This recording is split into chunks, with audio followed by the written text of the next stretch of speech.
মোহতারাম, সম্প্রতি ফেসবুক ইউটিউবে জুব্বা দেখা যায়, বড় জুব্বা। অনেকে বলে এটাই আদম নবীর জুব্বা। এটার কোনো ভিত্তি আছে কি? এটা নবীজির পাগড়ি, কেউ আমিন না লিখে যাবেন না। খুব ইম্পর্টেন্ট একটি বিষয়। কয়দিন পর পরই এগুলো দেখা যায়। বড় জুব্বা নিয়ে এসে কয় এটা আদম নবীর জুব্বা। আর একটা মনে করেন সোয়েটারের মতো কাপড় নিয়ে এসে মা ফাতেমার জামা। একটা টুপি নিয়ে এসে আল্লাহ নবীর টুপি। লাঠি নিয়ে এসে আল্লাহ নবীর লাঠি। চুল একটা নিয়ে এসে সাদা চুল, নবীজির চুল। দেখেন, আমি তুরস্কের তোপকাপি মিউজিয়াম, যেখানে আল্লাহ রাসূলের সাল্লাল্লাহু আলাইহি ওয়াসাল্লামের অথেন্টিক দাড়ি, তারপরে লাঠি যেখানে আছে, আলী রাদিয়াল্লাহু তাআলা আনহুর তরবারি যেখানে আছে, নিজে দেখে এসেছি। আমি রীতিমতো অবাক হয়েছি। তুরস্কেরটা অথেন্টিক, কারণ এই যে অটোমান সালতানাত, ওসমানী শাসন আমলে এরা এখানে নিয়ে গেছিল। তখন তো সৌদি আরব শাসন করতো তারা, এই আরব বিশ্ব, তখন নিয়ে চলে গেছে এরা। এর বাইরে আমি লেবাননে গেলাম এক শায়েকের বাড়িতে দাওয়াত খাইতে, লেবানিজ শায়েক। ওমা একটা বাটি নিয়ে আসছেন, নিয়ে আসার পরে বলতেছেন এখানে আল্লাহ নবীর একটা চুল আছে। তা আপনাকে আল্লাহ নবীর এই চুল কে দিয়েছে? সৌদি আরবের কে নাকি ওনাকে দিয়েছে। তো যাই হোক, আমরা বললাম যে শায়েক, এটা কি সম্ভব? আল্লাহ রাসূলের চুল সৌদি আরবের একজনের কাছে ছিল আর আপনারা দিয়ে দিয়েছেন? উনি বলছে, তো আমি নিয়ে এসে রাখছি। এবং ওটারে নিজের জানের চাইতে বেশি ভালোবাসে। রাসূল সাল্লাল্লাহু আলাইহি ওয়াসাল্লামের চুল যদি থাকে, এটা বরকতময় মোবারক একটি চুল, এটা তো বিশাল ব্যাপার। কিন্তু আমি যে কথাটা বলতে চাচ্ছি, আদম আলাইহিস সালাতু ওয়াসাল্লামের জুব্বা দেখায় এটা আদম নবীর জুব্বা, এটা মিথ্যে কথা, ডাহা মিথ্যে কথা। এই সাদা কাপড় তখন কি এভাবে এই যে বুনা মেশিন ছিল এরকম বানানোর? আদি যুগে আদম আলাইহিস সালাতু ওয়াসাল্লাম জান্নাতে থেকে যখন দুনিয়ায় এসেছে, তখন কি ওই বেক্সিমকো ছিল, তারপরে অমক তমক, যে যারা কাপড় টাপড় বানায়, এগুলো ছিল কোম্পানি। তো এত চিকন মসৃণ এই সাদা জুব্বা, আমার মতো এরকম ধবধবে জুব্বা, এটা বানাইছে কি? আর এতদিন একটা কাপড় কি থাকে এভাবে? সম্পূর্ণ মিথ্যা কথা। হ্যাঁ, কেউ যদি কাল্পনিক একটা বানায় যে আদম আলাইহিস সালাতু ওয়াসসালাম এই ধরনের তিনি ফিগারের ছিলেন, এই জন্য রূপক অর্থে একজন বানাইলো যে তাহলে একটা জুব্বা বানাইলে আদম নবীর জুব্বাটা কত বড় হইতে পারে, সেটা ভিন্ন কথা। কিন্তু আপনি যদি মনে করেন এটাকে আদম আলাইহিস সালাতু ওয়াসসালামের জুব্বা বলেন, এটা সম্পূর্ণরূপে একটা বিভ্রান্তিকর কথা, এবং এগুলো প্রচার প্রসার করা যাবে না। তারপরে দেখবেন 2 দিন পর পর কিছু মানুষ আসে, ওই সৌদি আরব থেকে এসেছে, আমি নিজে দেখেছি।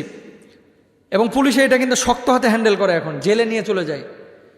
কাবার এখানে যখন দোয়া করে, মাথা লাগায়া দোয়া করে, আর ছোট্ট ব্লেড নিয়ে যায় কাবার এই গিলাফ কাটা শুরু করে।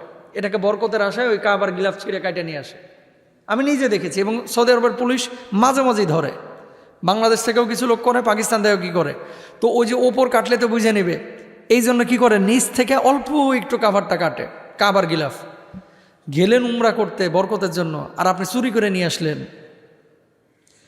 গেলেন আল্লাহর ঘরকে সম্মান করতে, আল্লাহর কাছে হাজিরা দিতে, যে আল্লাহর ঘরের কাপড় কাটে নিয়ে আসলেন, আল্লাহ খুব খুশি হবে। আস্তাগফিরুল্লাহ, আস্তাগফিরুল্লাহ। কোথায় যাচ্ছি আমরা? কোথায় যাচ্ছি আমরা? বিশ্বাস করা যাবে না। এটা নবীজির পাগড়ি, কেউ আমিন না লিখে যাবেন না। আর কিছু অলি আছে, কেউ আমিন না লিখে যাবেন না, যেন ঠিকাদারি নিছে আমিন লেখার লেগা। কে রে ভাই, এখানে যে তুমি লিখছো কেউ আমিন না লিখে যাবেন না, এটা তুমি পাইলা কই? এখানে আমিন লিখলে কি হবে? নবীজির লাঠি মানলাম, এটা নবী সাল্লাল্লাহু আলাইহি ওয়াসাল্লামের মোবারক বা বরকতময় লাঠি, মেনে নিলাম। তো লাঠির নিচে আমিন কেন লিখতে হবে? আল্লাহ লাঠিটারে কবুল করো।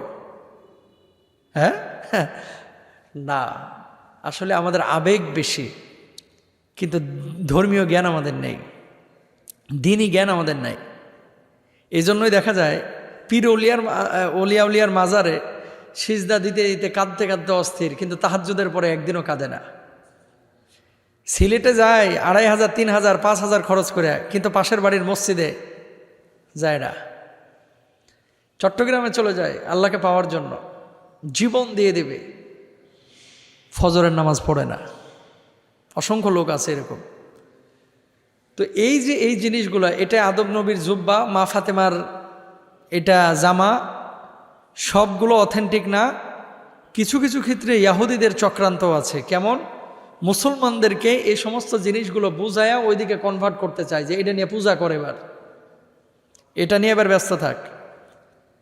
গোশের মধ্যে আল্লাহ লেখা দেখা গিয়েছে, তো গোশতের মধ্যে আল্লাহরে খোঁজা লাগবে? আল্লাহ তো সব জায়গায়ই আছে, আল্লাহই তো সব কিছু বানিয়েছেন। মুরগির ডিমে আল্লাহ লেখা পাওয়া গেছে, তা কি হয়েছে? মুরগির ডিমে আল্লাহ লেখা পাওয়া গেছে, তার লাগে তোমার কি বাড়িতে জান্নাতের সার্টিফিকেট চলে আসছে? আল্লাহ কোথায় নাই? সবই তো আল্লাহর সৃষ্টি। এগুলো নিয়ে পেরেশান হওয়া যাবে না। পেরেশান কোনটা নিয়ে হতে হবে? আমি আমল নিয়ে কবরে যাচ্ছি কিনা, এটা নিয়ে। আমি নামাজ পড়তেছি কিনা, সুন্নাহ ভিত্তিক জীবনযাপন করতেছি কিনা। আল্লাহ বোঝার তৌফিক দান করুন। আসসালামু আলাইকুম।